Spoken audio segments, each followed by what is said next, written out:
আপনারা দেখতে পাচ্ছেন আমি রাস্তা থেকে যাচ্ছি কাজে। তো কাজে যাওয়ার সময় দেখলাম যে সৌদিরা এখানে দেখেন ফেলে রাখছে। আপনি যদি এত সুন্দর জিনিস কখনো ফেলাইতেন, হ্যাঁ দেখেন তো, দেখেন দেখেন, দেখছেন, এটা অ্যাকচুয়ালি একটা টেবিল, শুধু খুলে ফেলাই দিছে, দেখছেন।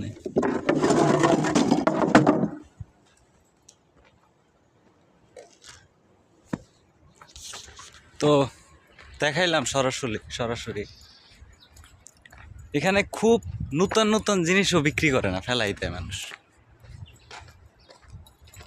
তা আমি ভাবতেছিলাম যদি আমার আশেপাশে কোথাও এটা ফেলানো থাকতো বাসার, তাইলে আমি গরিব মানুষ বাসায় নিয়ে যেতাম, আমার একটু কাজে লাগতো।